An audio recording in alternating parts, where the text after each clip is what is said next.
Good morning dear student. हम पढ़ रहे थे पृथ्वीराज चौहान, अजमेर के अंतिम चौहान शासक, और उनके बारे में बहुत कुछ पढ़ चुके हैं।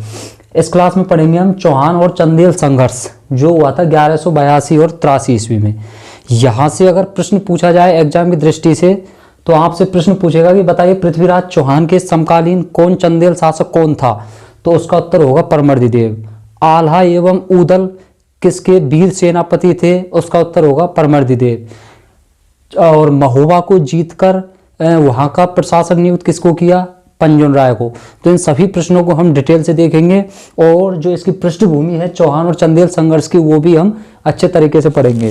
तो देखिए बताया जाता है, वैसे तो ठीक ठीक कारण का पता नहीं चलता कि चौहान और चंदेलों का संघर्ष क्यों था, लेकिन कई किताबों में इस बात का उल्लेख किया है, कई पुस्तकों में, कि जो मोहम्मद गौरी और पृथ्वीराज चौहान है उनकी सेना में कई बार भिड़ंत हुई है, छोटी मोटी नोकझोंक कई बार हुई है। तो जो महोबा है ये है यहाँ पर यूपी में, महोबा जो जगह है वो है यूपी में, और अजमेर हमारा ये रहा यहाँ, और दिल्ली रही यहाँ। तो ऐसे कुछ बताया जाता है कि जब मोहम्मद गौरी की सेना से मुठभेड़ करके पृथ्वीराज चौहान की सेना दिल्ली लौट रही थी तो उनको रास्ते में हो गए लेट हो गए, बरसात का समय था, रात्रि भी हो गई थी। तो उन घायल सैनिकों को चाहिए था कोई आश्रय, कि भाई कोई जगह मिल जाए तो हम रात काट लें। तो उनको जगह मिली भी तो किसकी मिली, कि महोबा का जो शासक था वो था परमर्दिदेव चंदेल वंश का था ये। तो इस परमर्दिदेव चंदेल का इसी के राज्य में एक था बगीचा बाग। तो इस बाग में इन्होंने आश्रय लेने की सोची। तो बाग के जो रक्षक थे उन्होंने रोका इनको कि भाई ऐसे यहाँ तुम नहीं रुक सकते, ये हमारे राजा का बाग है और यहाँ पे इनके कुछ महल भी थे।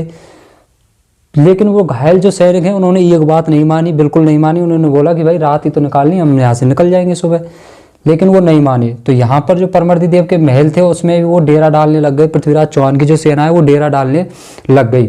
और उनमें से ही एक घायल सैनिक ने जो परमर्दिदेव है उसका एक रक्षक मार दिया, जो बाग का एक रक्षक था वो खत्म कर दिया। ये बात पहुंची परमर्दिदेव के पास। तो परमर्दिदेव ने फिर अपने कुछ और सैनिक भेजे कि भाई उन घायल सैनिकों को पकड़ के लेके आओ यहाँ पे। तो वो जब गए घायल सैनिकों को पकड़ने, पृथ्वीराज चौहान के सैनिकों को पकड़ने, तो वहाँ पर युद्ध होता है और युद्ध में परमर्दिदेव के कुछ सेनापति मारे जाते हैं और इधर पृथ्वीराज चौहान के जो घायल सैनिक हैं उनको भी खत्म कर दिया जाता है और मार दिया जाता है। तो ये कारण बना था चंदेल शासक परमर्दिदेव और चौहान शासक पृथ्वीराज के मध्य संघर्ष का जो कारण था वो ये बना था। तो इसी का बदला लेने के लिए भाई हमारे जो पृथ्वीराज चौहान है इनको दशरथ शर्मा ने कहा है अंतिम हिंदू सम्राट बोलते हैं राजाओं का राजा। तो पृथ्वीराज ने सोचा कि एक छोटा सा शासक और मेरे सैनिकों को मार दे तो फिर तो धिक्कार है भाई। तो इसने एक सेना तैयार करी और इसने आक्रमण कर दिया महोबा पर। अब देखिए यहाँ पर इसके परमर्दिदेव के दो सेनापति हैं, आल्हा और ऊदल, और ये थे बनाफर वंश के, आल्हा और ऊदल बनाफर। ये परमर्दिदेव के दो वीर सेनापति थे। इनके पिता का नाम था दशराज और इनकी माता का नाम था देवलदे।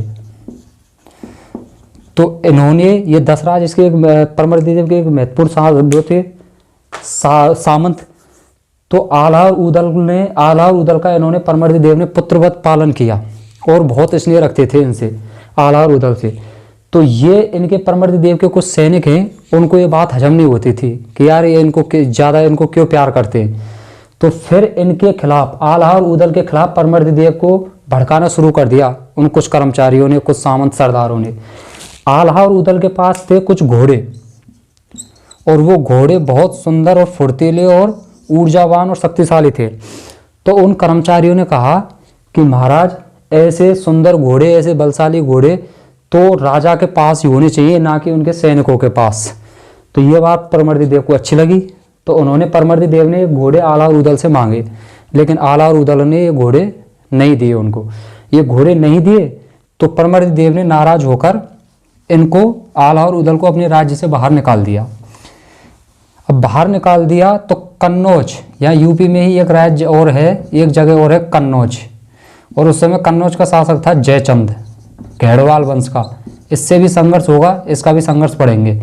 तो ये आल्हा और उदल यहाँ से महोबा से निकल के और ये पहुँच जाते हैं कन्नौज के दरबार में, जयचंद घेड़वाल के दरबार में। और यहाँ इनका अच्छा सम्मान होता है और आराम से इनको यहाँ पर बड़ा सम्मान मिलता है, बड़ी इज्जत मिलती है। और यहाँ पर जयचंद घेड़वाल इनको रख लेता है अपने दरबार में। जब परमर्दी देव को इस बात का पता चला कि पृथ्वीराज चौहान ने आक्रमण कर दिया है और जो पहली मुठभेड़ हुई थी इसके परमर्दी देव के एक सेनापति थे मलखान से, तो उस मलखान को मार गिराया।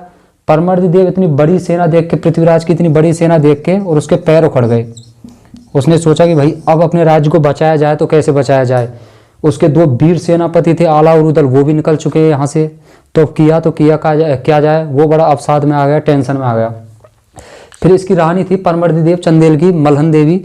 उसने सलाह दी कि ऐसा करो, आप एक दूत भेजो वहाँ पर कन्नौज में और आल्हा उदल को पत्र लिखो और वो आएंगे यहाँ पर। तो वो दूत वहाँ से पत्र लेकर कन्नौज गया। कन्नौज उसे आल्हा उदल से मिला और उसने आग्रह किया कि भाई हमारा जो राज्य है वो संकट में और तुम चलिए। उन्होंने साफ साफ मना कर दिया कि भाई हम नहीं जाएंगे, अब हम नहीं जाएंगे, हमारे वहाँ पर बेइज्जती हुई है, अनादर हुआ है, अब हम नहीं जाएंगे। फिर जो आल्हा और उदल की माँ है देवल देव, वो जब इस बात को देखती है कि आल्हा और उदल ने जाने से मना कर दिया और उनका राज्य संकट में है, तो फिर इनकी माता गुस्से में आ जाती हैं। और गुस्से में आ जाती हैं तो फिर इनको लेक्चर देती है। और लेक्चर देती है तो इनको उससे बोलती है कि तुम जैसे नालायक या तुम जैसे कायर पूतों के बिना अगर भगवान मुझे अपनी कोख खाली ही रखता मेरी तो बढ़िया था। तुम जैसे पुत्रों का तो जन्म ही नहीं होना चाहिए था मेरी कोख से। तुम क्षत्रिय धर्म का पालन नहीं कर रहे हो। जिसने तुम्हें पाला है, पालने वाला भी एक पिता होता है, कि जिसने तुम्हें पाला है आज उसका राज्य संकट में है, आज उसके प्राण संकट में है और तुम क्षत्रिय धर्म का पालन करने से पीछे हट रहे हो। तो कुछ इस तरीके से उनको बड़े भारी लेक्चर दिए। तो फिर उन लेक्चर को सुनकर इनकी आल्हा और उदल के दिमाग में कुछ बातें बैठी और फिर ये ताब में आ गए, आवेश में आ गए और यहाँ से ये निकल के जाते हैं फिर महोबा। जयचंद घेड़वाल भी पृथ्वीराज का दुश्मन था, तो जयचंद घेड़वाल भी इनके साथ कुछ सैनिक और भेज देता है, क्योंकि दुश्मन का दुश्मन दोस्त होता है। तो ये दोनों दोस्त हो गए और इसने जयचंद घेड़वाल ने आल्हा उदल के साथ कुछ सेना और भेज दी, क्योंकि हराना था पृथ्वीराज चौहान को। अब ये यहाँ से सेना लेके पहुंच जाते हैं महोबा, और महोबा सेना लेके पहुंच जाते हैं। तो अब हो जाते हैं आमने सामने। और आमने सामने कौन होते हैं, तो देखो एक साइड तो हुई पृथ्वीराज चौहान अजमेर के शासक पृथ्वीराज थर्ड, और एक साइड हुआ परमर्दी देव चंदेल, इसका बेटा ब्रह्माजीत, इसके दो सेनापति आल्हा और उदल। पृथ्वीराज चौहान के संग थे कैमास, कन्न, पंजुन राय, संयम राय, ये सभी इधर थे पृथ्वीराज चौहान। और भी थे इंपॉर्टेंट, ये बस। तो परमर्दी देव की तरफ ये थे। अब देखो युद्ध जैसे ही होने वाला था तो परमर्दी देव चंदेल तो अपना जो युद्ध है वो छोड़ के भाग गया। युद्ध होने से ही पहले छोड़ के भाग गया कालिंजर के दुर्ग में, तो इसको तो छोड़िए। अब युद्ध का जो मोर्चा संभाला वो संभाला इसके बेटा ब्रह्माजीत ने और आल्हा उदल ने। युद्ध बहुत भयंकर होता है, बहुत भयंकर युद्ध होता है। जैसे ही ये उदल मारा जाता है तो आल्हा और ब्रह्मजीत ये दोनों आपे से बाहर हो जाते हैं और अपने अपने वाहनों पे, जो घोड़े पे बैठा था वो नीचे हो गया, हाथी पे बैठा वो भी पैदल हो गया, और पैदल होके सब इधर से ये भी अपने वाहनों से उतर के नीचे पैदल ही युद्ध करने लगे। इनके लिए इज्जत प्यारी और जान बिल्कुल सस्ती हो गई थी। और इतना भयंकर युद्ध होता है, इतना भयंकर युद्ध होता है कि इधर से देखिए पृथ्वीराज चौहान ये घायल हो जाते हैं, इधर से ये कन्न है ये भी घायल हो जाते हैं, संयम राय है इसके 2 पैर काट जाते हैं। तो जब पृथ्वीराज चौहान मूर्छित होकर पास पड़े होते हैं संयम राय के पास, तो उसी समय एक गिद्ध इनके पृथ्वीराज चौहान के सीने पे आके बैठता है, और सीने पे आके बैठता है तो उसी समय ये मांस खाने को उद्यत होता है। पृथ्वीराज चौहान के सीने से निकालकर मांस निकालकर खाने को उद्यत होता है। उसी समय इस संयम राय ने अपनी स्वामी भक्ति दिखाते हुए, क्योंकि इसके तो दोनों पैर कट गए, तो इसने अपनी तलवार से अपने शरीर से काट काट के मांस फेंका था बाज के पास, बाज के लिए, उस गिद्ध के लिए सॉरी। तो उस गिद्ध ने पृथ्वीराज चौहान जी के सीने से मांस निकालने के बजाय जो इस संयम राय ने फेंका था उसको खाने लग गया। तो इस तरीके से इस संयम राय ने इन पृथ्वीराज चौहान की इस महोबा या चंदेल के युद्ध में, इसको महोबा युद्ध या इसको तुमुल युद्ध भी बोलते हैं। आपसे समय भी पूछ सकता है कि ये कब हुआ था, 1182-83 में, किस किस के मध्य हुआ, ये भी पूछ सकते हैं। तो इस तुमुल के युद्ध में इस तरीके से पृथ्वीराज चौहान जी की इन्होंने संयम राय ने जान बचाई। तो इस तरीके से ये फिर इनका इलाज किया जाता है, ये मारे जाते हैं, वीरगति को प्राप्त होते हैं। इधर देखिए उदल खत्म हो गया, कर्ण ने इसको उदल को खत्म कर दिया। अब ये दोनों अधीर हो गए, इनमें आप इसे बाहर हो गए, ये भी युद्ध करते जाते हैं और लास्ट में ये ब्रह्मजीत भी मारा जाता है। तो फिर आला निराश हो जाता है और ये वहाँ से युद्ध भूमि से निकल जाता है और पीछे ऐसा वर्णन मिलता है कि ये किसी वन में जाके तपस्वी हो जाता है और वहाँ पर तपस्या करने लगता है। तो इस तरीके से जो महोबा है, महोबा को जेजाक भुक्ति भी बोलते हैं, जेजाक भुक्ति।